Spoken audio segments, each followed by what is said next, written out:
Robert Arthur की एक classic जासूसी कहानी है द मिडनाइट विजिटर। और ये कहानी ना एक बड़ा दिलचस्प सवाल उठाती है। एक जासूस होने का असली मतलब क्या है? क्या असली ताकत बंदूक में होती है या दिमाग में? अच्छा, जब हम सीक्रेट एजेंट शब्द सुनते हैं तो दिमाग में क्या आता है? एकदम फिट, तेज तर्रार, एक्शन से भरपूर हीरो, है ना? फिल्मों वाला। चलिए इसी इमेज को थोड़ा तोड़ते हैं।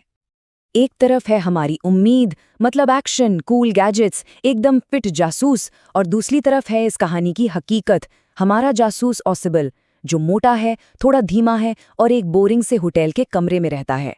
मतलब ग्लैमर और एक्शन का तो नामो निशान ही नहीं।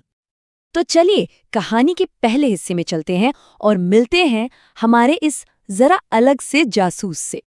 कहानी में एक और किरदार है, फॉलर, जो एक राइटर है। वो आया तो था जासूसी की दुनिया का रोमांच देखने, मतलब सीक्रेट मैसेज, गोलियों की आवाज, कुछ मसालेदार। लेकिन जब वो ऑसिबल से मिला तो बस सारी उम्मीदों पर पानी फिर गया। ऑसिबल ना तो दिखने में जासूस लगता था, ना ही उसकी बातों में कोई दम था। फॉलर को तो लगा कि भाई आज का दिन तो गया बेकार। पर फॉलर को क्या पता था कि जिस रोमांच के लिए वो तरस रहा था, वो बस दरवाजे के उस पार ही उसका इंतजार कर रहा था। और एंट्री होती है एक बिन बुलाए मेहमान की। सोचिए, ऑसिबल और निराश फॉलर कमरे में आते हैं। ऑसिबल लाइट जलाता है और बूम, कमरे के ठीक बीच में एक आदमी खड़ा है, हाथ में पिस्तौल लिए। फॉलर के लिए तो ये पहला असली एडवेंचर था और उसकी हालत खराब हो गई। ये बिन बुलाया मेहमान कोई और नहीं, मैक्स है, एक दूसरा जासूस। और वो यहाँ क्यों है? उसे वो सीक्रेट रिपोर्ट चाहिए जो ऑसेबल को मिलने वाली है। सिचुएशन एकदम सीधी है। मैक्स के पास बंदूक है और सेबल खाली हाथ। गेम तो पूरी तरह मैक्स के पाले में लग रहा है ना? और बस यहीं से कहानी असली मोड़ लेती है। देखिए, जहां कोई और होता तो शायद डर से कांप रहा होता, पर ऑसेबल का दिमाग वो एक अलग ही लेवल पर काम करना शुरू कर देता है। वो बंदूक से नहीं, बल्कि बंदूक पकड़ने वाले के दिमाग से खेलने की तैयारी करता है।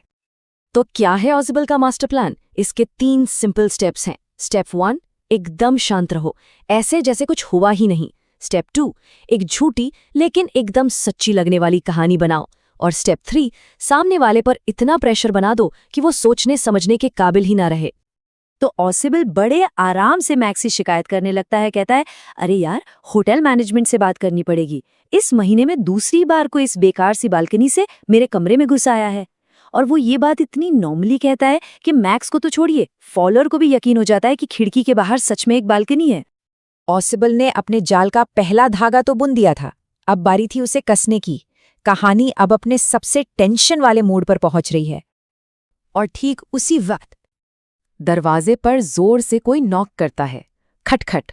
उस शांत कमरे में वो आवाज एक धमाके जैसी लगती है और मैक्स वो बुरी तरह घबरा जाता है। अब यहाँ ऑसिबल का दिमाग देखिए, क्या कमाल का चलता है।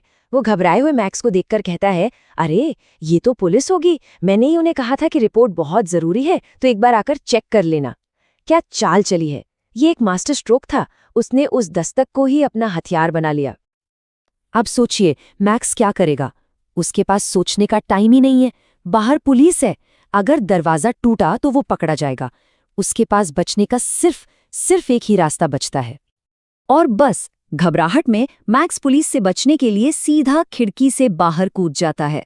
उसे लगता है कि वो उस बालकनी पर छिप जाएगा, वो बालकनी जो वहां कभी थी ही नहीं।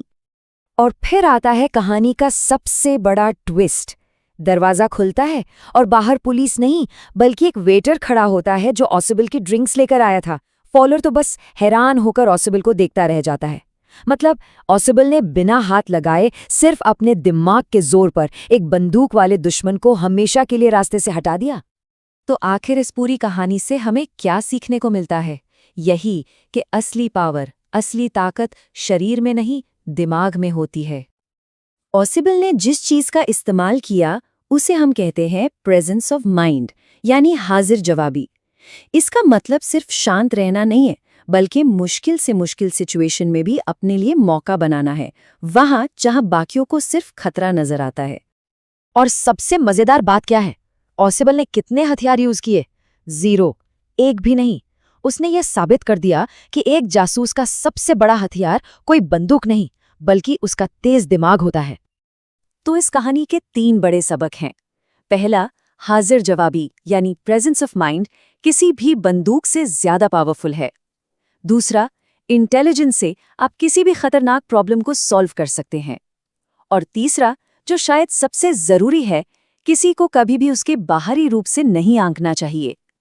ऑसिबल साधारण दिखता था और यही उसकी सबसे बड़ी ताकत थी, क्योंकि इसी वजह से मैक्स ने उसे हल्के में लेने की गलती कर दी। तो आखिर में एक सवाल, किसी भी मुश्किल सिचुएशन में एक इंसान के पास सबसे पावरफुल हथियार क्या हो सकता है? इस पर सोचिएगा जरूर। नमस्कार दोस्तों, आप देख रहे हैं बी उज्ज्वल क्लासेस। अगर आपको इस चैप्टर की line by line explanation PDF बिल्कुल फ्री चाहिए तो देर मत कीजिए, अभी हमें हमारे व्हाट्सएप नंबर पर मैसेज कीजिए और पीडीएफ तुरंत पाइए। बी उज्ज्वल क्लासेस, पढ़ाई अब होगी और भी आसान।